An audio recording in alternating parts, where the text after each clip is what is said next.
Então, convidamos a todos para que elevemos os nossos pensamentos, lembrando sempre a figura extraordinária de Jesus. E rogar a Ele que nos abençoe, nos ilumine, fazendo com que as nossas mentes se abram para compreendermos melhor a boa nova, as lições do Divino Amigo que veio a este mundo para trazer tantas informações necessárias para essa nossa caminhada, essa nossa jornada tão longa em busca do nosso destino, que é a evolução espiritual, a felicidade. Então vamos hoje aprender um pouquinho mais, facilitando assim a nossa jornada. Assim, Senhor, ouve a nossa prece. Pai, bom e generoso, que estais no céu, santificado seja o teu nome, Senhor. Venha a nós o teu reino, seja feita a tua vontade, na terra como no céu. O pão de cada dia, dá-nos hoje, Senhor. Perdoa as nossas dívidas, assim como nós também perdoamos aqueles que nos devem. Não nos deixe, Senhor, cairmos em tentação. Livra-nos do mal, hoje e sempre. Com a palavra, Camila. Bom dia a todos. Obrigada mais uma vez pelo convite de estar aqui nessa casa espírita. Que Jesus abençoe a cada um de nós neste dia e a nossa semana. Hoje eu venho trazer um tema, culto do Evangelho no lar. Muitos já conhecem, já fazem em casa, mas é um tema de grande relevância. Mas falar sobre o culto do Evangelho no lar é um tema até rápido, né? Se eu for falar em 15 minutos, a gente já trata o que é o Evangelho no lar, como fazer o Evangelho no lar. Mas uma característica das minhas palestras é trazer profundidade aos temas. Eu gosto muito disso. Então, eu quero que vocês entendam, eu quero que faça sentido fazer o Evangelho no lar. Eu quero que vocês entendam por que ler o Evangelho segundo o Espiritismo no Evangelho no lar. Eu quero que vocês entendam o que é o Evangelho segundo o Espiritismo. Qual foi a metodologia usada por Kardec para produzir o Evangelho segundo o Espiritismo. E muitos estão na casa espírita há muitos anos e aí perguntam: o que é o Evangelho segundo o Espiritismo? É uma Bíblia própria? Vocês não leem a Bíblia? Vocês não são cristãos? Então hoje eu vou tentar sanar grande parte dessas dúvidas, trazendo o que é o culto do Evangelho no lar e uma obra espírita que nós utilizamos, que é o Evangelho segundo o Espiritismo. O que é essa obra espírita? Então, o que é o Evangelho no lar? É uma reunião fraterna dos componentes do lar em torno dos ensinamentos do Evangelho sob o amparo de Jesus. Então, o Evangelho no lar, a gente faz aonde? Na nossa casa. Várias casas espíritas iniciaram aonde? Com um centro deste tamanho? Muitas casas espíritas iniciaram aonde? Com reuniões em casas de família. Jesus fazia, quando ele estava em Cafarnaum, quando a gente pega aquele livro Jesus no Lar, muito psicografado por Chico Xavier, Espírito Né e Lúcio, quando a gente lê essa obra espírita, a gente se teletransporta lá para Cafarnaum, onde Jesus estava onde? Na casa de Pedro, com a sogra, com os discípulos, com os apóstolos, e ali ele fazia o culto do Evangelho no lar. Então, quando a gente traz o Evangelho no lar, muitas pessoas acham que é um protocolo, uma questão que somente espírita. Mas não, qualquer religião, independente da qual seja, pode se instituir e fazer o Evangelho no lar. Óbvio que não vai ler o Evangelho segundo o Espiritismo, vai ler o Evangelho ali diretamente na Bíblia ou alguma outra obra. Mas o culto do Evangelho no lar não é espírita. Quem instituiu o Evangelho no lar foi Jesus. Então, todos aqueles cristãos, católicos, protestantes, assembleia, espírita, todos aqueles que creem em Jesus, podem fazer o quê? O Evangelho no lar. Porque quem instituiu o Evangelho no lar não foi o Espiritismo, foi Jesus. Então, a gente percebe que o início ali do cristianismo primitivo, iniciado quando Paulo faz a peregrinação, quando a gente lê o livro Paulo e Estevão, ele chega nas cidades e funda as grandes igrejas. grandes centros espíritas, não, na época não existia, mas ele fundava igrejas de grande dimensão, não, ele iniciava onde? Muitas pessoas emprestavam a sua casa para iniciar as reuniões e a divulgação do cristianismo. E o que é importante também, a gente participa do clube de leitura do livro espírita, aqui em Londrina, vocês participam com a gente, tem uma senhora que um dia comentou, ela participa de uma sessão mediúnica, médium, enfim, e aí ela recebeu uma mensagem de um espírito para ela, falando o seguinte: eu acesso você, seu esposo, fora da sua casa, só que eu não consigo de forma alguma acessar vocês dentro do seu lar. Eu não consigo acessar vocês dentro da casa de vocês, porque vocês fazem o evangelho no lar. Então, a gente denota desse testemunho dessa nossa irmã, falando que trazendo para nós que, além desse sentido que a gente vê aqui hoje, existe um sentido além, que é a blindagem espiritual do nosso lar, que é a blindagem espiritual da nossa família. Então, se você não faz o evangelho no lar, ou você está meio capenga aí, às vezes faz, às vezes não faz, tem dia que faz, tem dia que esquece, então que você tenha assiduidade e que faça sentido para você, porque isso é uma blindagem espiritual para o seu lar, isso é uma blindagem espiritual para a sua família. Então, como se faz o evangelho no lar? Escolher um dia e uma hora na semana, tem que sempre fazer no mesmo dia e na mesma hora. Por quê? O sentido espiritual disso é porque os desencarnados também estarão presentes.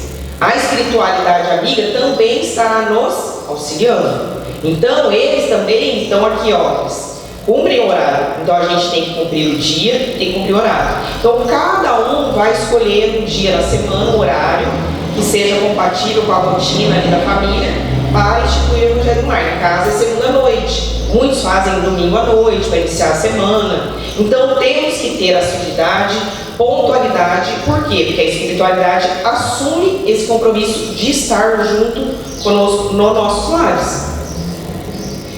A duração é 20, 30 minutos, não é para fazer palestra, não é para fazer grandes estudos aprofundados, não. É uma leitura do Evangelho, certo? Uma leitura de uma outra obra espírita, e ali trazer aquela mensagem para cada um de nós. Não pensar assim, tá vendo? Tua mãe devia estar aqui, tá vendo fulano? Daí começa a discussão, né, de relacionamento com os filhos ali. Não. Cada mensagem é para si. Cada mensagem que é lida no Evangelho é para você. Você vai trazer aquela reflexão ali para a sua semana. Muitos colocam uma jarra e copos vazios. Eu sugiro que seja colocado um copo de água para cada um dos presentes. Ou uma garrafa para cada um dos presentes, que a pessoa quer beber durante a semana toda. Mas Camila, pode ser fluidificada? Com certeza. Então, ela vai ser modificada. Quando você coloca um copo para cada um, vai ser recebido o remédio espiritual, os curativos, tranquilizantes para o equilíbrio físico e espiritual de cada um, especificamente. Então, é importante colocar para cada um. Mas dá para se frutificar a água em casa? Porque a gente toma água frutificada na casa espírita. Sim, quando a gente lê a obra Nosso Lar do André Luiz, ele volta ali, ele retorna à terra. E aí ele é tomado de surpresa, porque a esposa dele casou-se novamente, e o marido dela estava doente, e tinha uma jarra de água do lado da cama dele, no criado mudo, e aí a espiritualidade coloca fluidos ali curativos para ele. Então, essa fluidificação pode ocorrer em casa, sim, mas ali naquele momento acho que não lembro qual padre que fazia uma prece na rádio, uma oração, Marcelo, né? Que ele falava, pega um copo de água e coloca aí do lado da rádio. Então, tá vendo como as coisas fazem sentido realmente?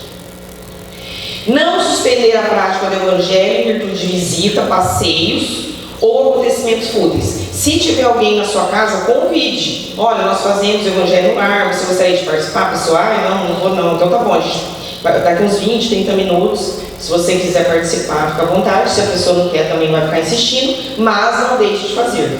Quem mora sozinho, ou quem tem alguém em casa que não tem interesse de fazer, enfim, faça sozinho, mas faça em voz alta. Não faça leitura mental, certo? Faça em voz alta. Por quê? Qual o sentido disso? Há uma espiritualidade ali juntamente com vocês, e aí é importante que se faça a leitura em voz alta. E não transformar em trabalho mediúnico. Quem tem mediunidade ostensiva não pode ver manifestação. A mediunidade assistente espiritual somente na casa espírita. E aí como que se faz? Inicia com o Pai Nosso ou uma outra prece. Eu não sei fazer. É uma prece simples e espontânea. Valorizar os sentimentos e não as palavras. Porque muitas pessoas falam, eu não consigo fazer prece. Ou insere, se tiver criança ali na família, alguém fala, olha, faz a prece agora. E aí ao final o Evangelho segundo o Espiritismo também tem uma coletânea de preces. E aí inicia-se com a leitura do Evangelho segundo o Espiritismo. Ou abre espontaneamente, ou você estuda na sequência. Aí é a opção de cada um. Então lê ali um capítulo, por reunião. E aí a escolha é ou abrir aleatoriamente ou ler sequencialmente.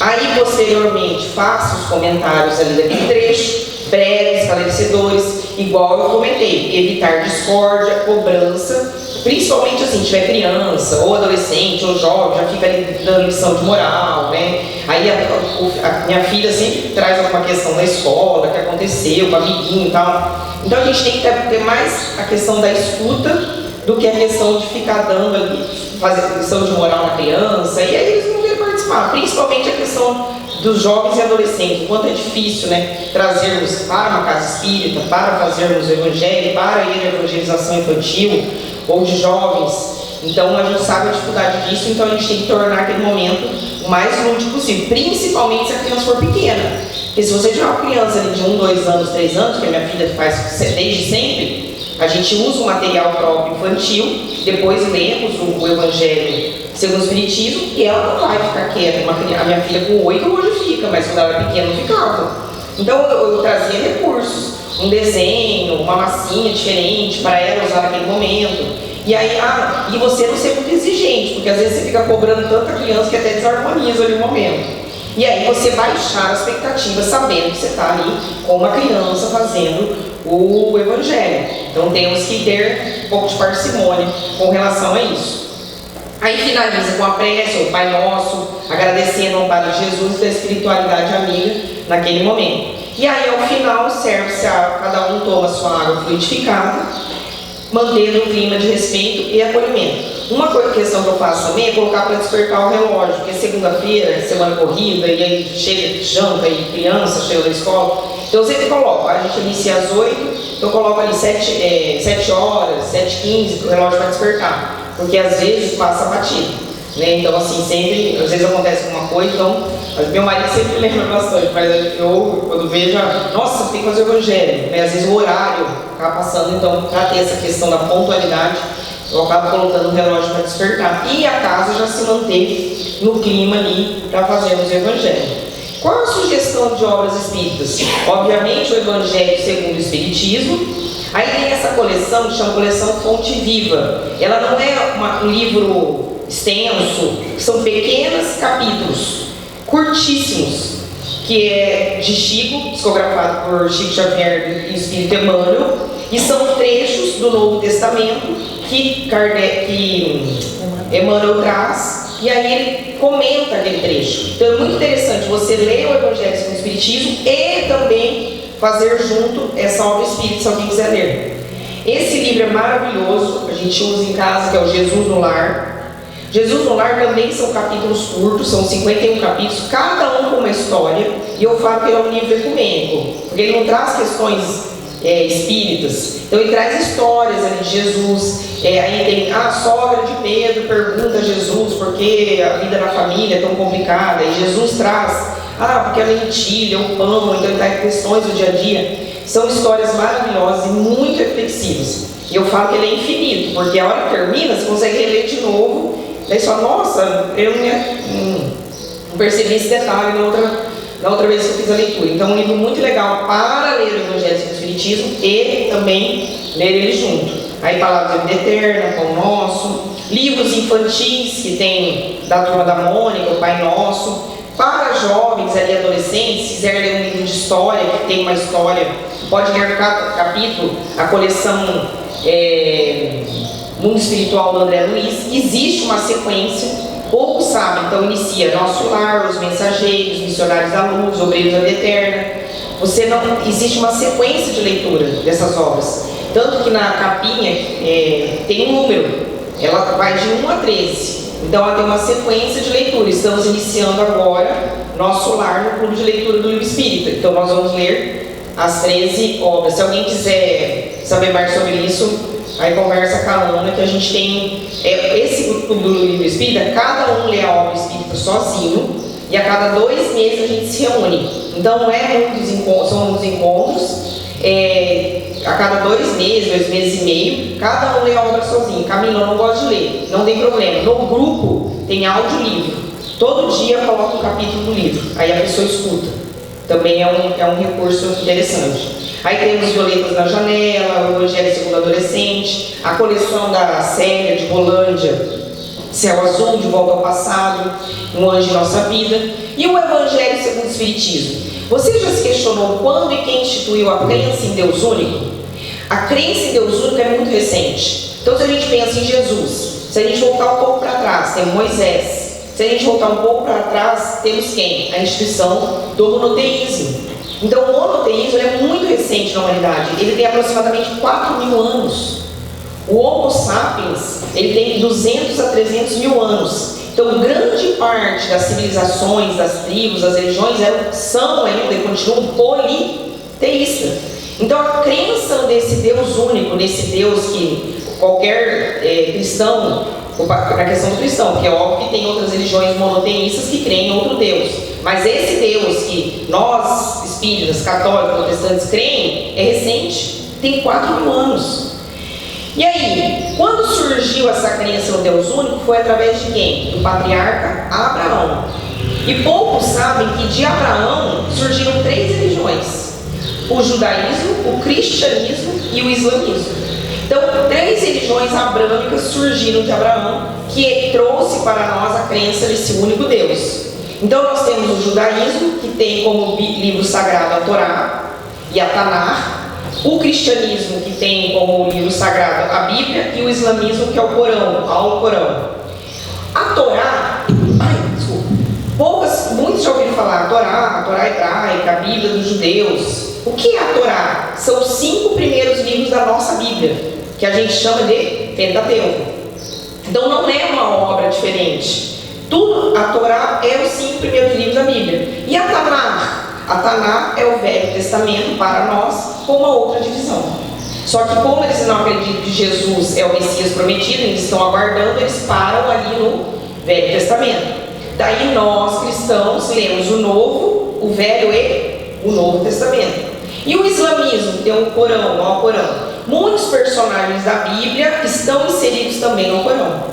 Por exemplo, Maria é mencionada 20 vezes no Novo Testamento. Maria é mencionada 34 vezes no Corão. Maria, ela tem um grau de importância tão grande para os muçulmanos que ela tem uma surata, 19ª surata, que é o capítulo especialmente para ela. Então temos Jesus no Corão, temos Moisés, temos Maria, temos muitos personagens da Bíblia inseridos no Corão.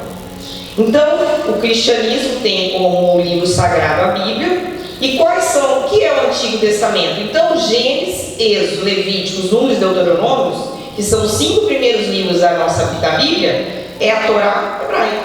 Essa é a Torá para os judeus. E aí os livros históricos, Josué, Salmos, proféticos, todo esse é a divisão do Antigo Testamento.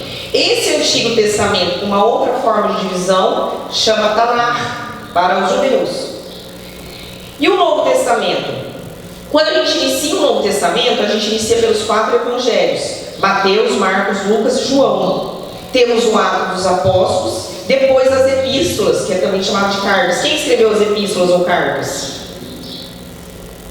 Paulo. Então, quando a gente lê Paulo e Estevão, você vê ele ali naquela divulgação do cristianismo primitivo. Por quê? Gente, ele fazia uma viagem, a viagem durava 3, 4, 5 anos.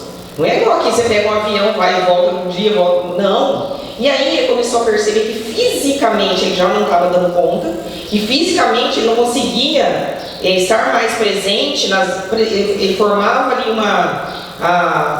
um grupo cristão e ele não conseguia retornar ali. Então ele foi intuído ali por Estevão. Para quê? Para escrever as cartas. Então ele começou a escrever cartas aos romanos, coríntios, galas, filipenses, todas aquelas populações e regiões da época. E aí nós temos o outro livro, o último, Apocalipse. Quais são os 4 evangelhos? Mateus, Marcos, Lucas, João. Por que eu grifei Mateus e João? Porque dos 12 apóstolos, somente Mateus e João foram apóstolos de Jesus. Marcos não conheceu Jesus em vida, aparece ali no livro do Paulo Estevão, né? Ali ele já é jovenzinho, até tentou iniciar a peregrinação, mas ele acabou não dando conta, retornou. E Lucas também não. Aí Lucas é médico, teve muito contato com Maria, e cada um dos evangelhos tem uma característica própria. Muitas passagens, a gente está estudando o evangelho do pastorino lá no Zita. Então você percebe que muitas passagens estão inseridas em Mateus, em Marcos e Lucas, umas mais detalhadas, outras não. Então nós temos 4 evangelhos.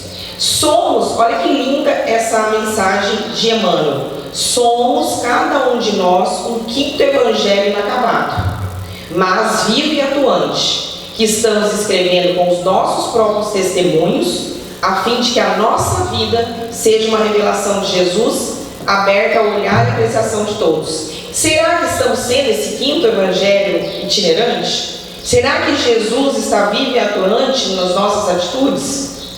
Será que estamos sendo esse 5º evangelho por óbvio inacabado? Mas as pessoas aqui, a hora que nós estamos fora da casa espírita, será que nós estamos aplicando o que nós aprendemos aqui? Então o que a gente encontra nos 4 evangelhos?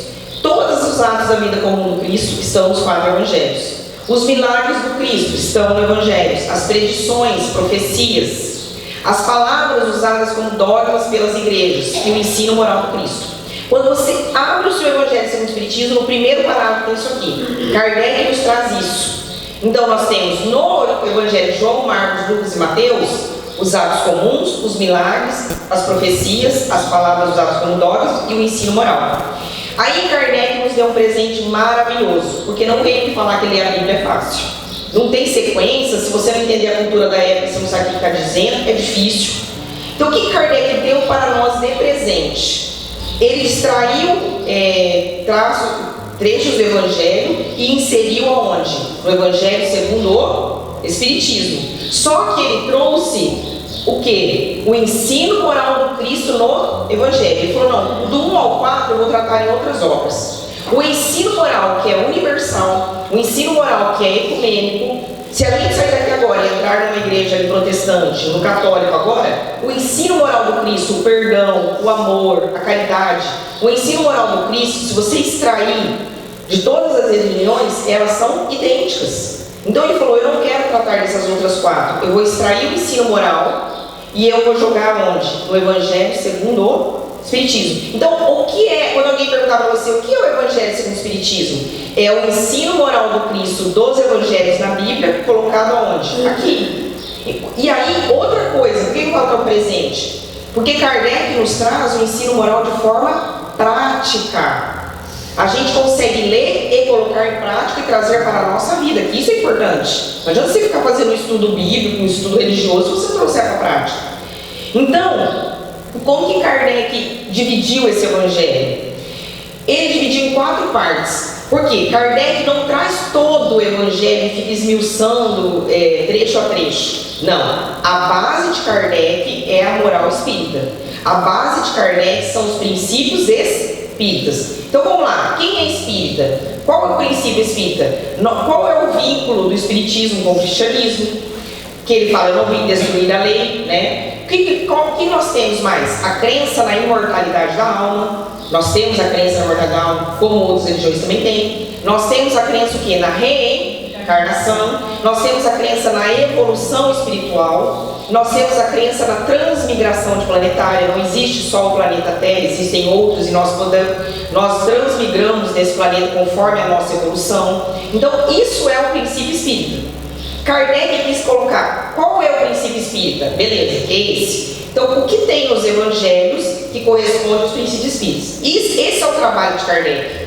Então, ele não pega todo o evangelho e traz, ele traz a base A espinha dorsal do Evangelho segundo o Espiritismo é o Espiritismo. E aí traz aqui o que são, quais os trechos. Vamos lá. Então ele divide em 4 partes, tem um sentido o Evangelho. Então ele traz os primeiros capítulos, os princípios espíritas, depois a relação eu com o outro, a relação eu comigo mesmo e a relação eu com Deus.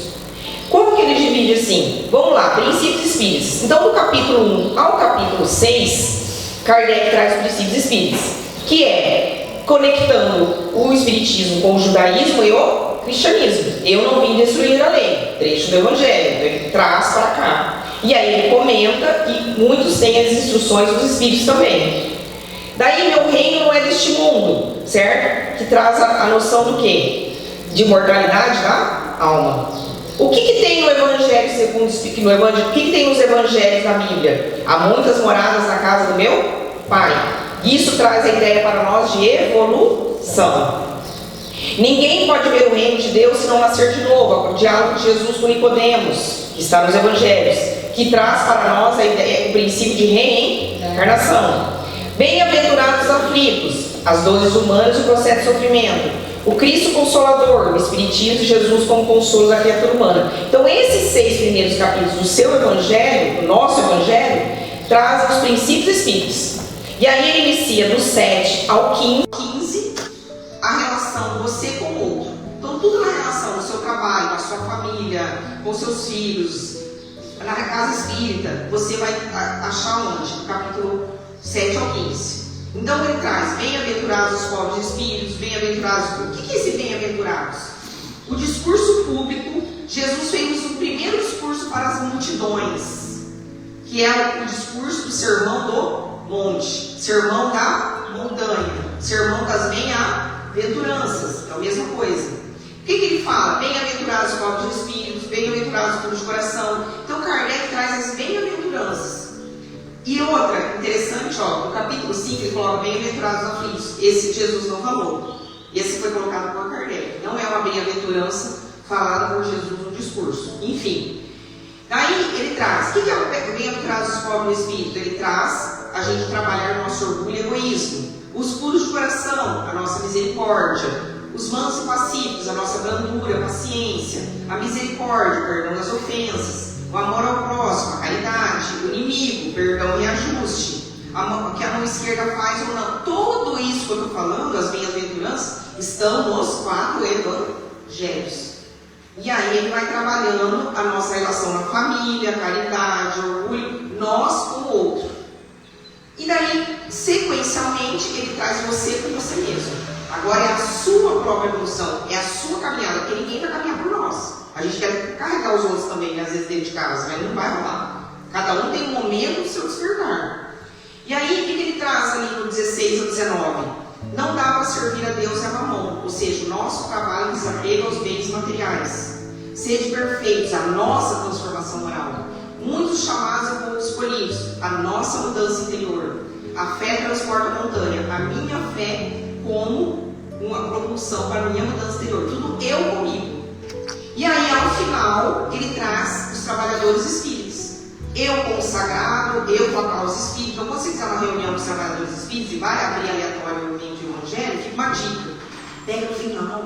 Daí vai do 20 ao 27, vai trazer uma mensagem ali para os trabalhadores, para você com Deus. Então, pega ali. Daí vai trazer trabalhadores de última hora. A mediunidade não é tratada lá no início, é tratada aqui, ó. Dar de graça o que de graça é receber, pedir, obtereis. Então, aqui é o final. E no último capítulo, como eu já disse, tem uma coletânea de preces que você pode fazer ali no início ou ao final do seu Evangelho. Então, como que é o esboço? Como que é o exemplo do Evangelho? Se ninguém nunca abriu ou nunca percebeu. Tem sempre o capítulo, por exemplo, capítulo 14, vai tratar honrai vosso pai e vossa mãe.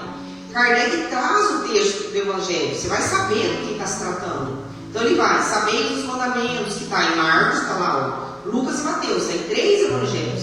Então ele transcreve o Evangelho, transcreve também o Decálogo. O que é Decálogo? Os 10 mandamentos, que está em Êxodo. Aí, cada um desses aí tem um comentário enorme. Por exemplo, piedade filial, Kardec comenta. Quem é minha mãe e meus irmãos? Kardec comenta. A parentela corporal espiritual, Kardec comenta.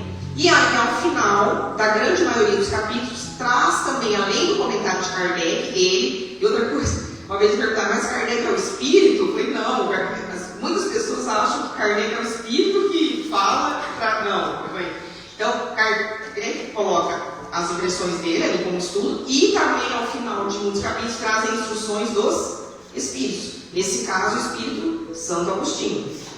Então, esse é o que eu quis trazer para vocês, o sentido religioso de se instituir o Evangelho no Lar. Ana, até qual horário que é o limite? Então, o que eu quis trazer para vocês hoje?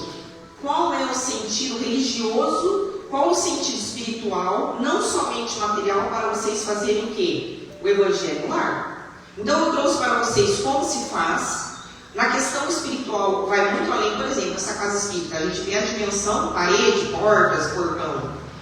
Grandes obras espíritas já nos trazem, muitas obras espíritas, a Céu Azul também, que Céu Azul traz a narrativa de fatos que ocorreram em Rolândia. E aí, é muito lindo esse livro, é um livro bem fácil de ler. Não é um livro mais rebuscado, igual você lê Paulo Estevam, que é uma leitura mais truncada. Céu Azul, eu falo que é uma obra espírita. Se vocês conhecerem alguém que teve uma perda de algum filho jovem, alguém que às vezes quer ter uma noção de como é se aprofundar um pouco mais na doutrina espírita, eu falo que o Céu Azul é um grande presente. Ele é uma leitura fácil e ela acontece todos os fatos ali em Rolândia, tanto que o César, quando desencarna, o espírito desencarna com 19 anos, é um rapaz que morou em Rolândia, enfim. E aí ele faz todo o trabalho que tem um centro espírita em Rolândia, que existe até hoje, chama Centro Espírita Maria de Nazaré.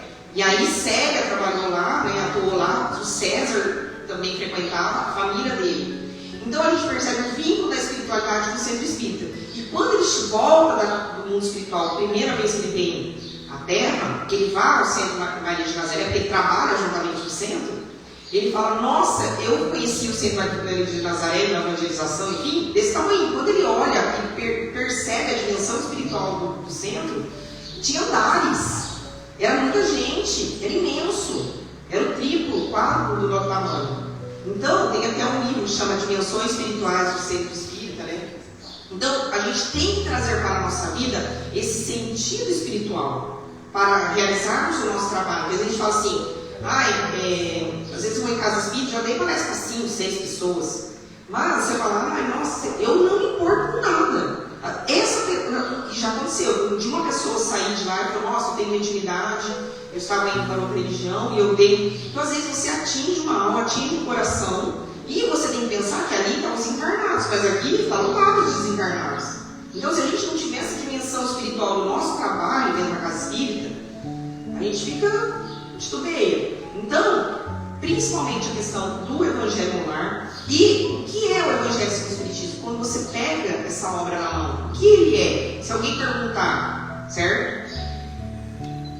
O que eu venho trazer aqui hoje? Não sei se já ouviram falar, doutor Alexander Moreira. Eu quero trazer um sentido científico para vocês buscarem a espiritualidade.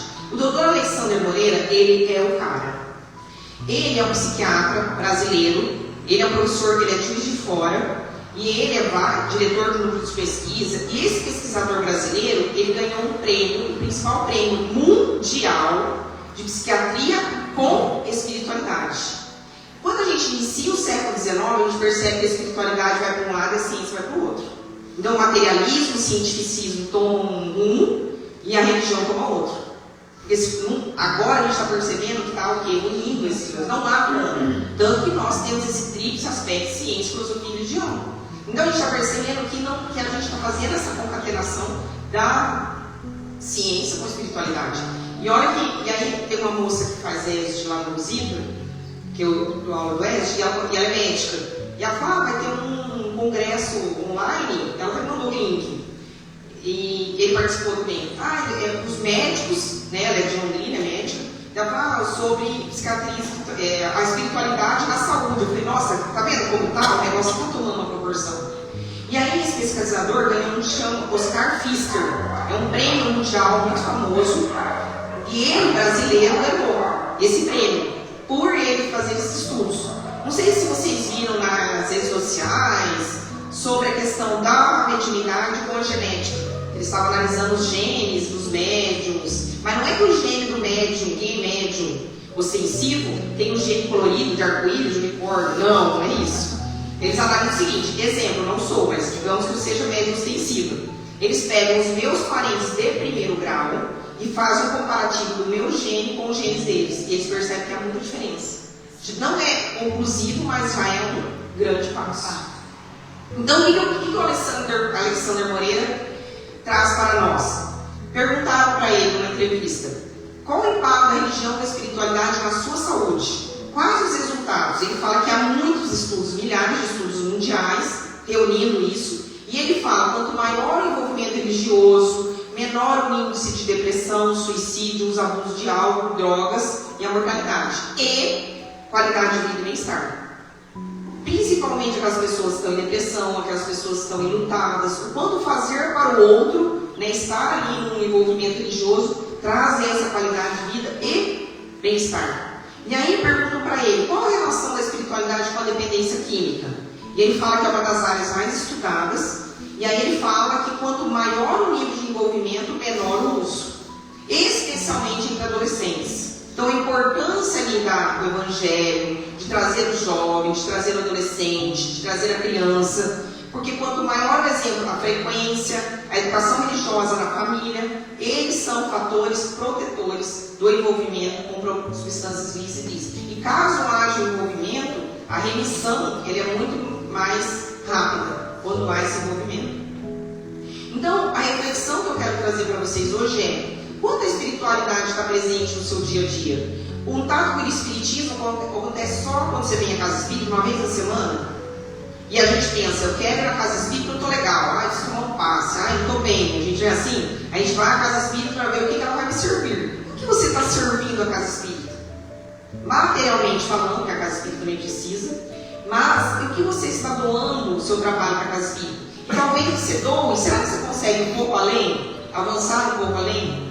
Essa é a reflexão que eu quero trazer. Então, instituir o Evangelho no lar é trazer mais espiritualidade ao nosso dia a dia. Porque o mundo material lá fora nos suga. Isso é inevitável. E uma questão também, esse aparelhinho que a gente carrega o tempo todo, ele é uma faca de dois gumes. Ele pode ser usado muito bem ou ele pode ser usado muito mal.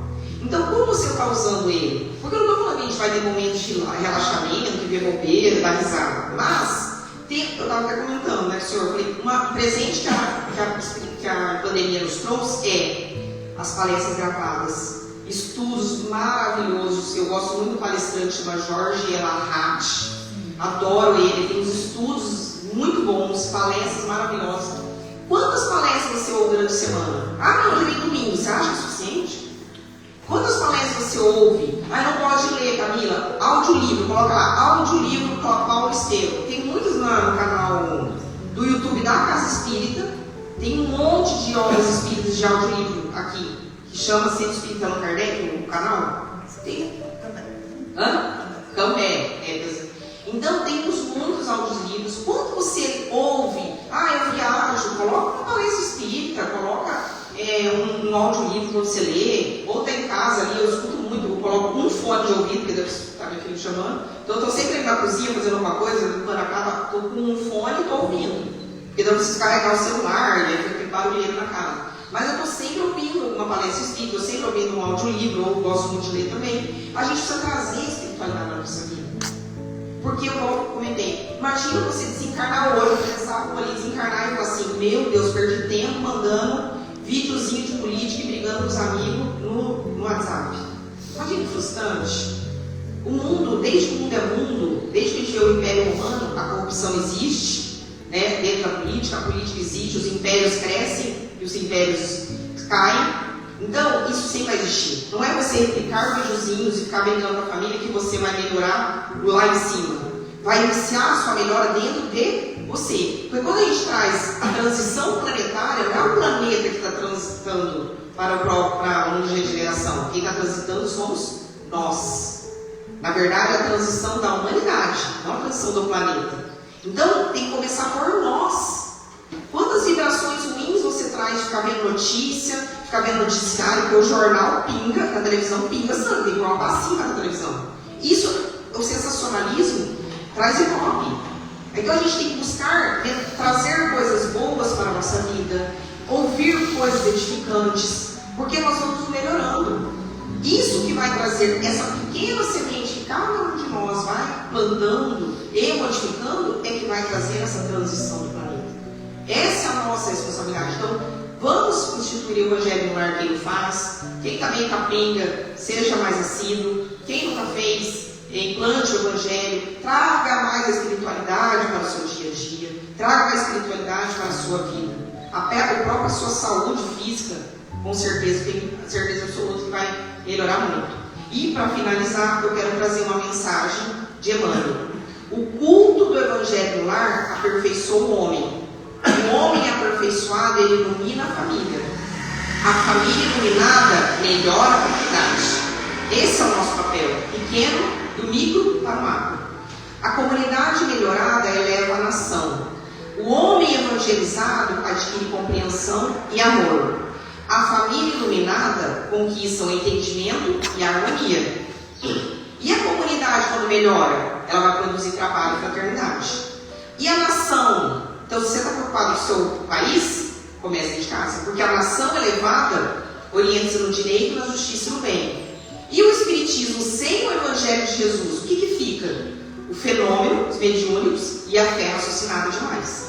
Então, é muito importante. O Evangelho é a base para nós, né? Por quê? Porque o fenômeno mediúnico ele vai deslumbrar. Muitos chegam à casa espírita em busca de um fenômeno, em busca da cura, que não é errado, não falando que isso é. Mas quando a gente chega a uma casa espírita pela dor ou pela curiosidade, quando a gente conhece a doutrina, a gente se aprofunda demais dela e percebe a maravilha que ela é. O raciocínio é bom, ele indaga, mas descobrir novos campos de luta e pensar em torno deles não vai expressar tudo. É imprescindível conhecer os nossos próprios destinos. Temos plena consciência que nós somos imortais?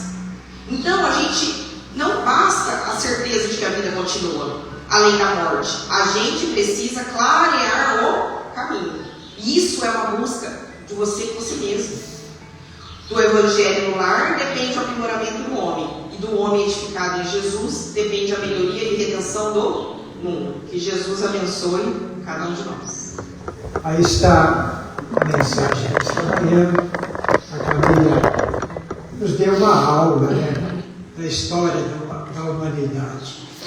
Primeiramente falando da importância do culto do Evangelho, que a gente sabe que o culto do Evangelho é sempre uma luz para os nossos lares, e não só para os nossos lares, para a vizinhança toda. Não é isso? É Jesus nos visitando através da espiritualidade. Não é isso? E depois ela nos falou a história da humanidade, de Abraão. E isso veio justamente confirmar a nossa crença na evolução. É todo um processo evolutivo, né? A gente vê que esses espíritos certamente foram reencarnando, né, e trazendo sempre lições novas, né? E a doutrina espírita vem para concluir todo esse ciclo de evolução, quando Jesus disse que mandaria um consolador, né? E o consolador veio através dos espíritos, né? Queria permanecer eternamente. Não há mais necessidade de vir mais um profeta, mais outro profeta. Então são os espíritos trazendo todos os ensinamentos que nós necessitamos. A nossa gratidão a Camila, volte sempre. Agora nós vamos para a aplicação dos passos.